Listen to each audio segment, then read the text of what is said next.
नमस्कार दोस्तों, मेरा नाम है अंशुमन नायक और आप सभी का बहुत बहुत स्वागत है इंडियन डिफेंस न्यूज के डिफेंस टॉक सीरीज में, जहां पर हम रोज नए नए डिफेंस अपडेट्स के बारे में बात करते हैं। तो चलिए देर ना करते हुए आज की वीडियो शुरू करते हैं।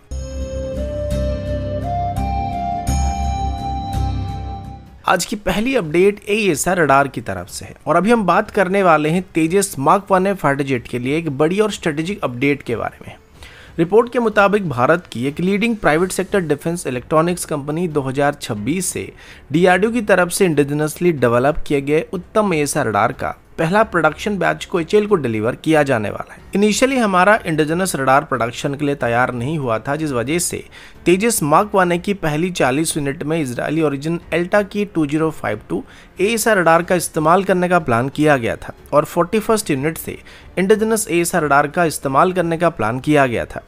टेक्नोलॉजी की बात करें तो उत्तम AESA रडार एक एडवांस एक्स बैंड की AESA रडार सिस्टम है जिसमें 912 TR मॉड्यूल का इस्तेमाल किया जाता है और इसकी परफॉर्मेंस की बात करें तो इसकी ट्रायल के दौरान इसकी परफॉर्मेंस को वर्तमान तेजस में इस्तेमाल होने वाली इजरायली ओरिजिन AESA रडार से बेहतर भी पाया गया था। और इसकी सबसे बड़ी खास बात यह कि इसमें रफाल की RBE2 AESA रडार की तरह LPI मोड या लो प्रोबेबिलिटी ऑफ इंटरसेप्ट मोड भी दिया गया है, जिस वजह से दुश्मन के रडार वार्निंग रिसीवर में उत्तम AESA रडार की सिग्नल इतनी आसानी से डिटेक्ट नहीं होने वाली, जिस वजह से दुश्मन तेजस को इतनी आसानी से डिटेक्ट नहीं कर सकता। और इस फीचर की वजह से दुश्मन के इलेक्ट्रॉनिक वॉरफेयर के अगेंस्ट में भी ये काफी स्ट्रॉन्ग पोजीशन होल्ड करने वाला है। ये रडार सिर्फ तेजस मार्क 1 तक ही यहाँ पे लिमिटेड नहीं रहेगा और फ्यूचर में इसी रडार को बेस करके डेवलप किए जाने वाले फर्दर रडार्स को तेजस मार्क 2 और एमका में भी इस्तेमाल किया जाने वाला है। और इस रडार की मॉड्यूलर और स्केलेबल डिजाइन की वजह से फ्यूचर एक्सपोर्ट के लिए भी एक प्रॉमिसिंग ऑप्शन बन सकता है, इससे भारत अपने ग्लोबल डिफेंस इलेक्ट्रॉनिक फुटप्रिंट को एक्सपैंड करने के लिए इस्तेमाल कर सकता है।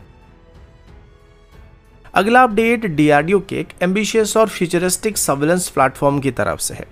अभी हम एक ऐसे सिस्टम के बारे में बात करने वाले हैं जो हमारे ट्रेडिशनल अवेक्स और सैटेलाइट दोनों से कई मामले में ज्यादा इफेक्टिव होने वाला है। इस सिस्टम का नाम सोलर पावर स्ट्रेटोस्फेरिक एयरशिप होने वाला है। DRDO की ARD लैब आगरा की तरफ से अब इस एयरशिप को डेवलप किया जा रहा है, जो कि 17 से 22 किलोमीटर की एल्टीट्यूड पर स्ट्रेटोस्फीयर में फ्लाई करने के लिए डिजाइन किया जा रहा है और इससे भारत की सर्विलेंस कैपेबिलिटी में एक नए रिवोल्यूशन आने की उम्मीद किया जा रहा है। ये बाकी के किसी भी एयरबोर्न सिस्टम के मुकाबले काफी हल्का होने वाला है, जिस वजह से ये एक फ्लोटिंग सैटेलाइट के तौर पर काम करने वाला है। अब पहले के जमाने में जो एयरप्लेन नहीं हुआ करते थे तब इस तरीके की एयरशिप का इस्तेमाल होता था, लेकिन तब इनमें इंजन का इस्तेमाल किया था। लेकिन अभी DRDO की तरफ से जिन एयरशिप को बनाने का प्लान किया जा रही है सोलर पावर एयरशिप होने वाले, जिस वजह से इनकी एंड्योरेंस काफी ज्यादा होने वाला है। ऐसा करने के लिए इन एयरशिप के ऊपर हाई पावर सोलर पैनल को इंस्टॉल किया जाने वाला है, जो कि दिन भर इसे ऑपरेट करने के लिए एनर्जी को देने के साथ साथ बैटरी को भी चार्ज करने वाले हैं, जिस वजह से इसकी एंड्योरेंस महीनों तक होने की उम्मीद किया जा रहा है। मजे की बात यह कि 3 मई 2025 को इस एयरशिप का पहला फ्लाइट ट्रायल को सोएपुर मध्य प्रदेश में सक्सेसफुली कंडक्ट किया गया था, जहां पर यह एयरशिप 17 किलोमीटर के एल्टीट्यूड तक गया था और 62 मिनट के आसपास इस मिशन को कंटिन्यू किया गया था। इस टेस्ट के दौरान एनवेलप प्रेशर कंट्रोल और इमरजेंसी डिफ्लेक्शन सिस्टम जैसे कुछ मेजर सिस्टम को टेस्ट किया गया था और ऑनबोर्ड सेंसर के डाटा को फ्यूचर के हाई फिडेलिटी सिमुलेशन मॉडल के लिए कलेक्ट किया गया था।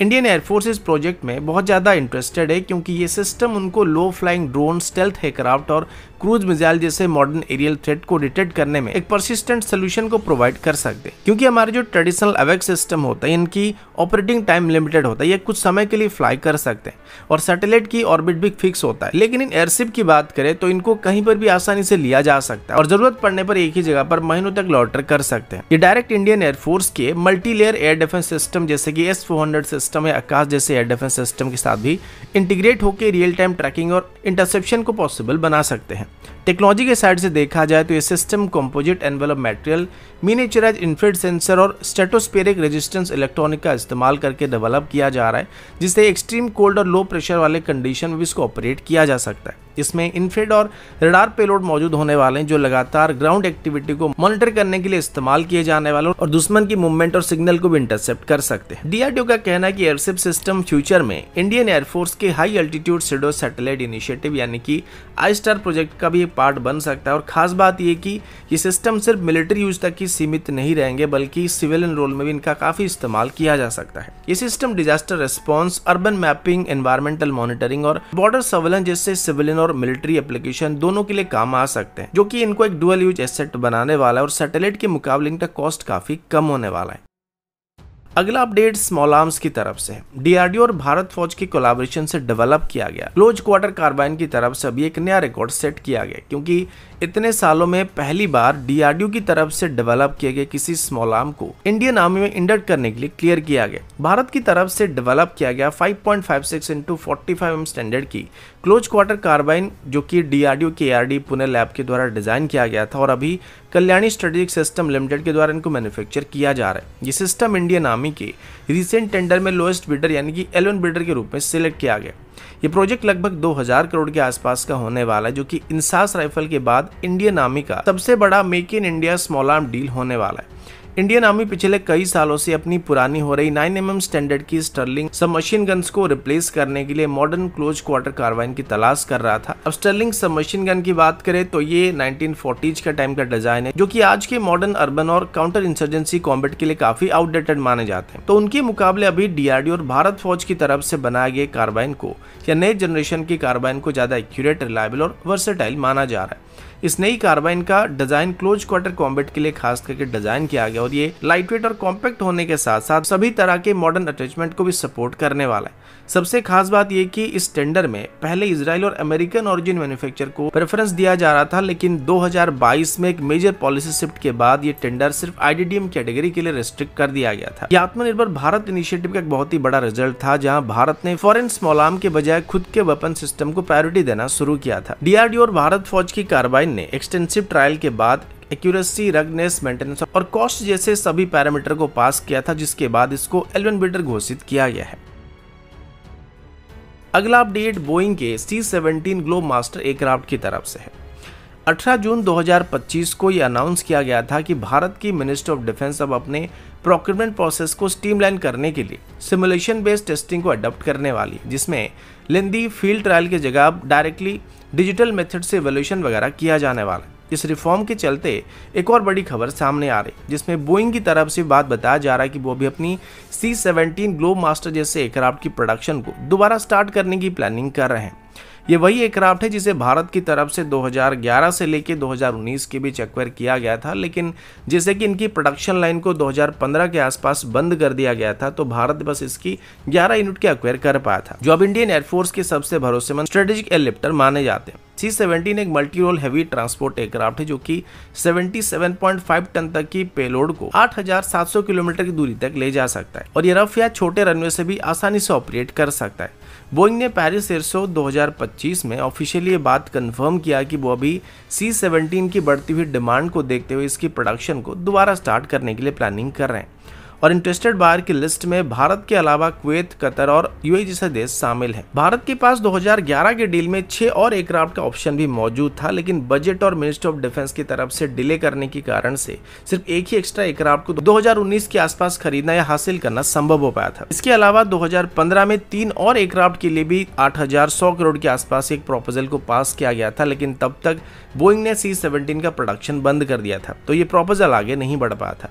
दूसरी तरफ C-17 कैटेगरी की कोई भी दूसरा एयरक्राफ्ट अभी दुनिया भर में अवेलेबल नहीं है और साथ ही भारत अभी अपनी पुरानी हो रही IL-76 को इनकी खराब परफॉर्मेंस की वजह से रिटायर करने की प्लानिंग कर रहा है, जिनका आइडियल रिप्लेसमेंट C-17 ही होने वाला है, जिस वजह से अभी भारत की तरफ से 12 से 15 के आसपास C-17 को खरीदने का प्लान किया जा रहा है। लेकिन जैसे कि इनकी प्रोडक्शन लाइन बंद हो चुका है, तो बोइंग के लिए C-17 का प्रोडक्शन दोबारा रिस्टार्ट करना इतना आसान नहीं होने वाला है। तो अकेले किसी एक देश की तरफ से डिमांड करने से वो C-17 की प्रोडक्शन को स्टार्ट नहीं कर सकते। लेकिन अभी जैसे कि 4 से 5 से ज्यादा देश अभी C-17 को एक्वायर करने की प्लानिंग कर रहे हैं, तो बोइंग की तरफ से अभी फिर से इनकी प्रोडक्शन लाइन को स्टार्ट करने का फैसला किया जा रहा है। और अभी अगर C-17 का ऑर्डर डबल डिजिट में मिल जाता है या डबल डिजिट में रहता है, तो ज्यादातर चांसेस यही होगा कि बोइंग की तरफ से एक बार फिर से इनकी प्रोडक्शन को स्टार्ट करने की कोशिश किया जा सकता है। अगला अपडेट डीआरडीओ की तरफ से है और अभी डीआरडीओ की एक टीम एयरबस की फैसिलिटी के विजिट पर गई हुई थी और यहाँ पर डीआरडीओ की टीम को यूरोड्रोन मेल यूएवी सिस्टम का डिटेल टेक्निकल ब्रीफिंग दिया गया था। ये विजिट जून 2025 के प्रोग्राम वर्किंग ग्रुप मीटिंग के दौरान हुआ था, जहां डीआरडीओ के एरोनॉटिकल डेवलपमेंट एस्टेब्लिशमेंट के एक्सपर्ट्स ने यूरोड्रोन के डिजाइन, कैपेबिलिटीज और ऑपरेशन के बारे में फर्स्ट हैंड इंफॉर्मेशन को हासिल किया था। और ये मूव भारत के यूएवी डेवलपमेंट रोड मैप के लिए काफी क्रूशियल माना जा रहा है। भारत को जनवरी 2025 को ओकार यानी कि organisation for joint armament cooperation की तरफ से यूरोड्रोन प्रोग्राम में ऑब्जर्वर स्टेटस को दिया गया था, जिसका मतलब ये था कि भारत अब यूरोड्रोन प्रोजेक्ट के टेक्निकल ब्रीफिंग, प्रोग्रेस अपडेट्स और ऑपरेशनल डाटा को एक्सेस कर सकता है। इस विजिट के बाद एयरवेस ऑफिशियल ने बात बताया कि डीआरडीओ की टीम की तरफ से खास करके यूरोड्रोन के डिजाइन और सिक्योर सिस्टम में काफी इंटरेस्ट दिखाया था। अब बात करते हैं यूरोड्रोन के टेक्निकल डिटेल की, जो जर्मनी, फ्रांस, इटली और स्पेन के लिए jointly Airbus, Dassault aviation, Leonardo जैसे डिफेंस जायंट एक साथ मिलकर डेवलप कर रहे हैं। ये एक ट्विन इंजन स्टैंडर्ड की मेल यूएवी होने वाला है, जिसे आइस्टर मिशन के लिए डिजाइन किया जा रहा है। इसमें 2300 केजी तक की पेलोड को कैरी करने की क्षमता होने वाला है और इसका एंडोरेंस लगभग 40 घंटे तक होने वाला है। और ये नॉन सेग्रीगेटेड एयरस्पेस में ऑपरेट करने वाला है। इसमें synthetic aperture radar, electro optical और infrared sensor suite, tactical signal intelligence payloads और प्रिसिशन गाइडेड मुनिशन का इंटीग्रेशन किया जा सकता है, जो कि बैटलफील्ड सर्विलेंस और स्ट्राइक मिशन दोनों के लिए कैपेबल होने वाला है। डीआरडीओ की टीम ने खास तौर पर यूरोड्रोन के secure data link system, anti jamming capability और खराब वेदर कंडीशन में भी ऑपरेट करने की कैपेबिलिटी को स्टडी किया जा रहा है, जो भारत के Himalayan border, Indo Pacific maritime surveillance के लिए काफी जरूरी माना जा रहा है। और अभी भारत के लिए विजिट सिर्फ एक टेक्नोलॉजिकल शोकेस नहीं था, बल्कि एक लर्निंग अपॉर्चुनिटी भी था, जो अभी रुस्तम 2, आर्चर रेंज और इंडियन एयरफोर्स के फ्यूचर यूएवी प्रोक्योरमेंट डिसीजन को सेव करने में भारत को मदद करने वाले हैं। तो दोस्तों, अभी के लिए इतना ही। मिलता हूं आपसे अगले वीडियो में, तब तक के लिए जय हिंद, वंदे मातरम।